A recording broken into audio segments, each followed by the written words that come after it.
Now to the COVID pandemic and growing evidence that the virus could have come from a lab leak in China. Next month, the House will hold a hearing to question 5 academics who published a paper discrediting the lab leak theory. This research was widely cited by Dr. Anthony Fauci, who's been accused of falsifying a narrative that a lab leak had been ruled out.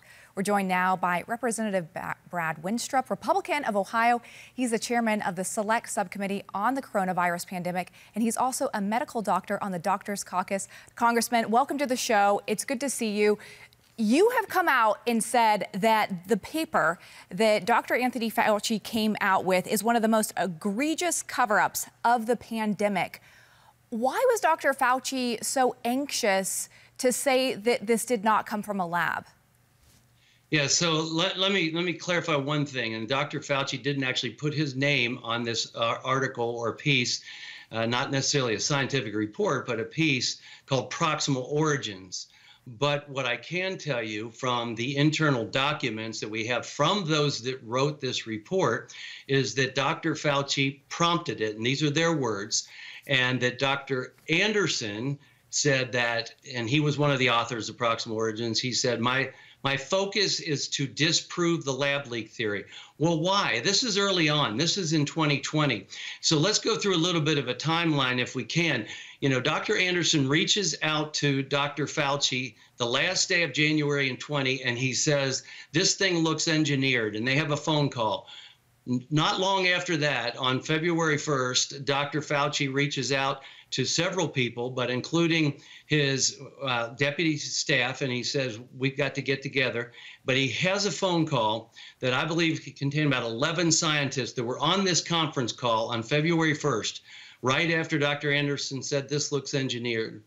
Then on February 4th, 4 authors put together what they called Proximal Origins. They had it in Nature magazine, and they gave the first draft to Dr. Fauci and to Dr. Collins. This draft and this article just paid really no attention to the lab and just came out and said this came from Nature. Now, keep in mind, this is after Dr. Anderson said this looks engineered, and then a few days later, a week or so later, he says, oh, it came from Nature, like end of story. So yeah, we got an email from April 16th that has Dr. Collins saying to Dr. Fauci that that article didn't do enough to squash that lab leak theory. Well, why do they want to squash it? Why aren't we having a scientific debate? That's what scientists should do. So what is the underlying motive to want to squash the lab leak theory at all and not discuss it?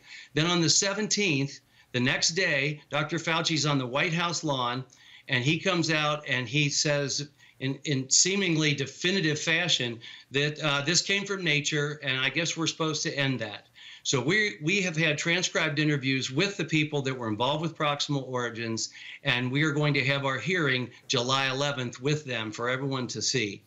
And so this has been very troubling, and it's very difficult to put together the reasons why one of the scientists especially would go from this looks engineered, which would imply lab, and then say it came from Nature, but there's been no proof from Nature, and there are all kinds of breadcrumbs that lead towards the lab. Why would these people be wanting to cover up that it was a lab leak theory? Why were they so passionate about this?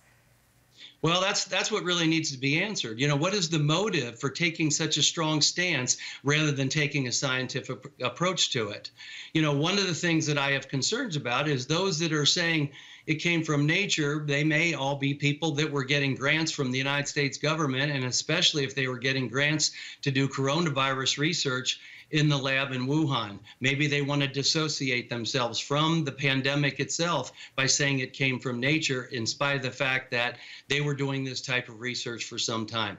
And listen, there's an article of 2012 when Dr. Fauci is interviewed, and he said he's all for gain-of-function research. He was questioned at that time as to whether or not he would be concerned about something getting out of the lab and creating a pandemic. And his words then basically were that the benefits outweigh the risk. If we can create a very infectious virus and cure it, then we can cure anything. Okay, that's his thought process. But the risk was tremendous. And he was asked about that in 2012, and he played it down.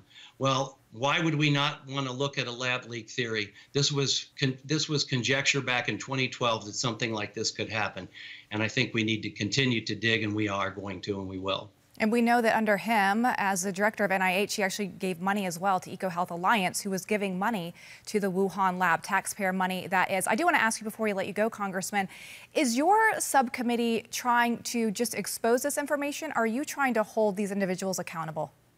Well, there's accountability and transparency that the American people deserve. And so I'm glad you asked that question, because this committee is about much more than that. This is an after-action review of the entire pandemic, the effects of lockdown, school closures, the economy, the decisions that we made. Were they good decisions or bad decisions? We want to be able to, at the end of the day, complete an investigation and then make recommendations for how to do better in the future. Because it would be great if we can produce a product that will help us predict a pandemic, prepare for it, protect ourselves from it, and maybe even prevent a pandemic. But all of this has to come into play, because if our government is not being forthright with us and we're not getting the truth of what's going on, that's a bad process when you're trying to deal with something like a pandemic.